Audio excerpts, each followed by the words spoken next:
Mr. Pablo, welcome to this podcast. Thank you for inviting me, Brent.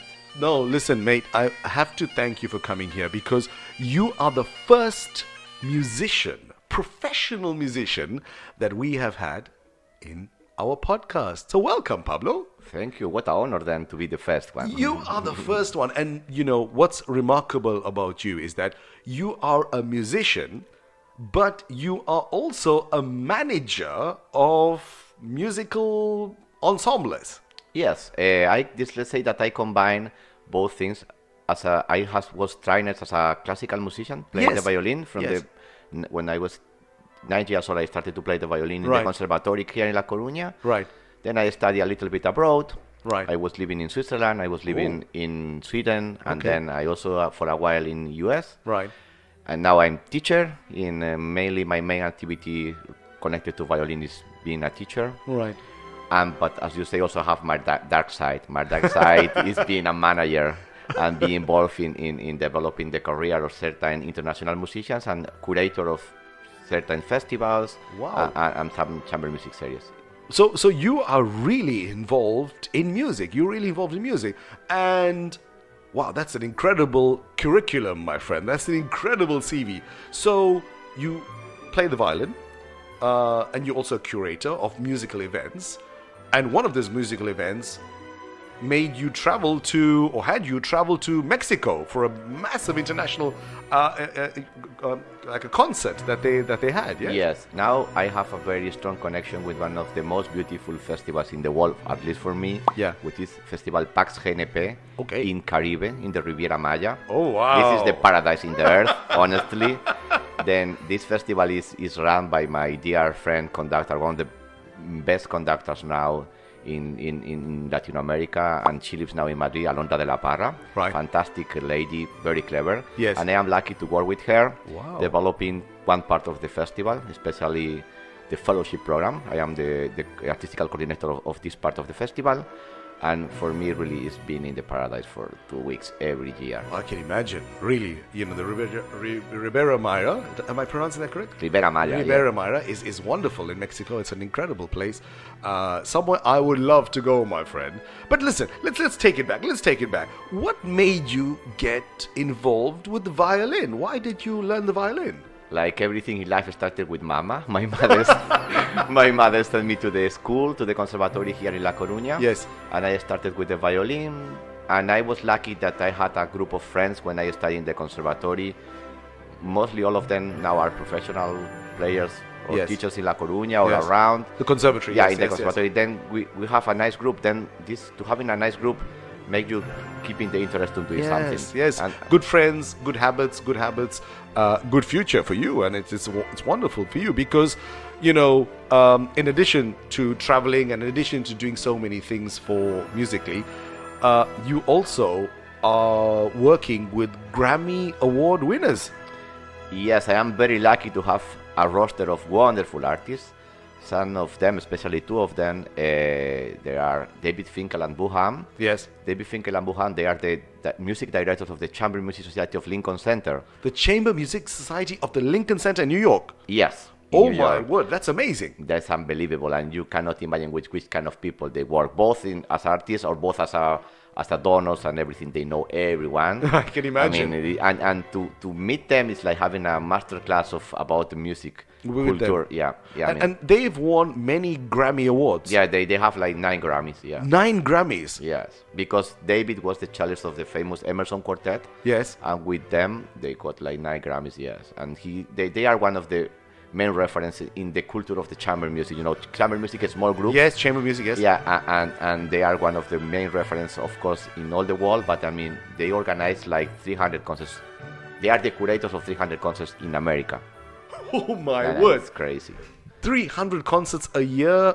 300 concerts a year. Yes, they don't play, but they are the organizers. Yeah, they organize. And I involved with them in to develop their activities in Spain and in Europe. That is incredible. That is absolutely incredible. But listen, so you are speaking to these different people from around the world in a language that's not your native tongue. how is the communication for you? Because you're speaking English, yes? Yes, I do. They say my second language for business is English, or mainly the main language.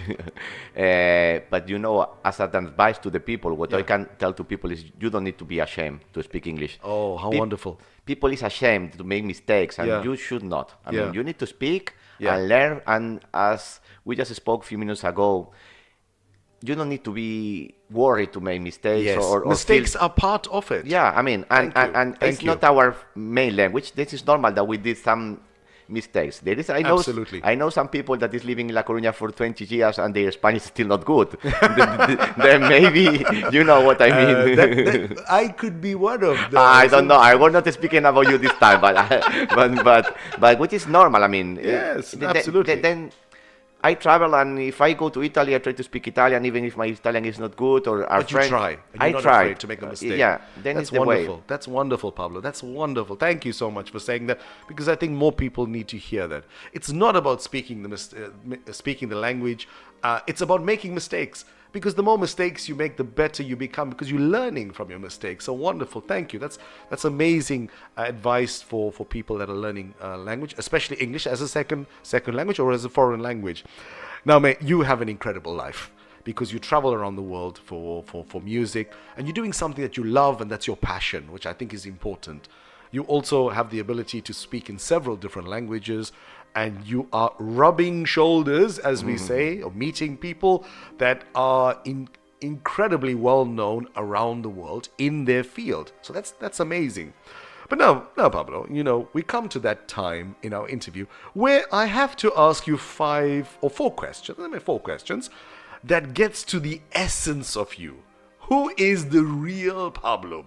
So my first question for you, as you are a native of La Coruña, what's your favorite part of this city? So far, Los Mayos. Los Mayos is the most incredible neighborhood. I was born there. My friends still living there. Yes. When I want to have fun, I always go to Los Mayos bar. I mean, lovely. Chaflán on Friday. What else? What else? I mean, it's a lot of fun there, and you just can go there and you will meet people randomly. I mean, it's great. That's because it's still amazing. Having the sense of the community, Yes.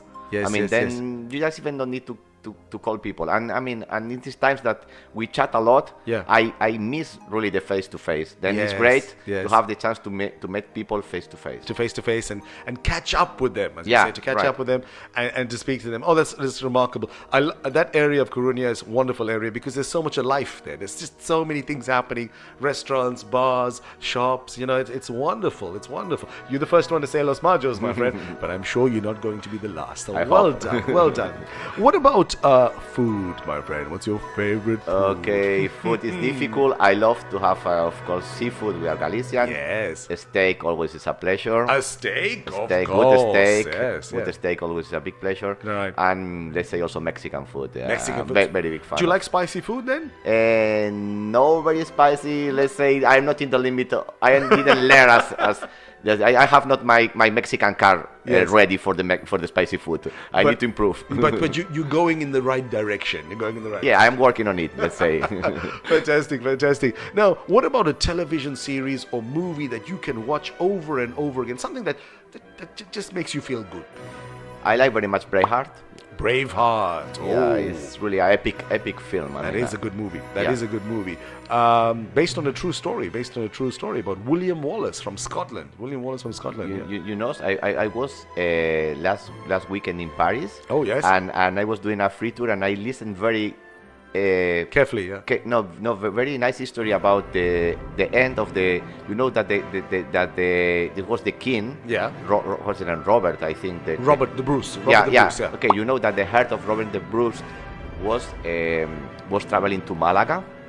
Travel to Malaga? Yes, and that is why it's a big party. Yes. In Malaga to celebrate this connection between Scotland and one small city in Malaga. Sorry, did you say the head? No, the heart. The heart. The heart. Sorry. The heart of Robert the Bruce is in Malaga. Yeah. They wanted to bring the people of Robert wanted to bring the heart to Tierra Santa, to Jerusalem, the Holy Land. Yes. but they have a fight with the Muslims at that time in the 13th century or something like that. Yes.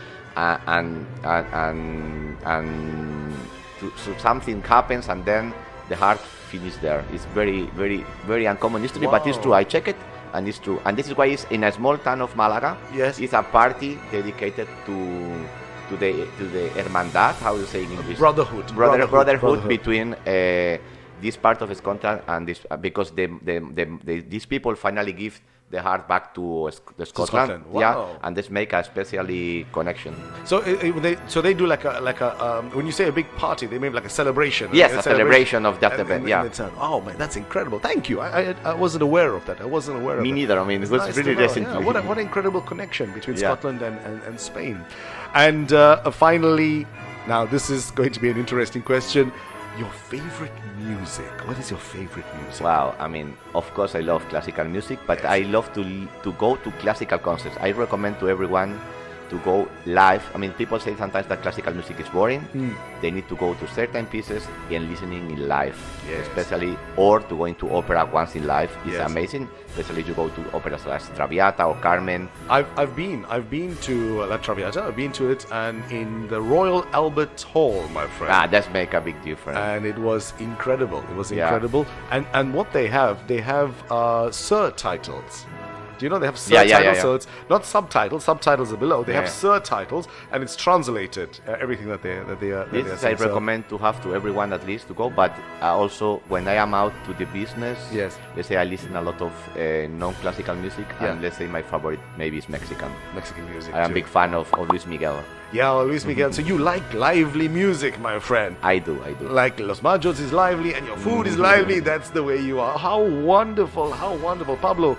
Thank you so much. It was an absolute pleasure to speak to you. I like your confidence in the language.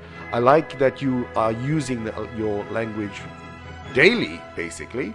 And you are using your language for business and pleasure. And I think that's wonderful, my friend. Did you enjoy your podcast experience? I do. I really enjoyed it a lot. Thank you. Thank you so much, man. And I need to get you back. I hope. No, I need to get you back because, you've been to Mexico, you go to these international concerts, and we need to get you back to find out how the concerts for this year were. Because I know last year you went to Maite, which is our student here, Maite, and she's wonderful, and she really had a good time.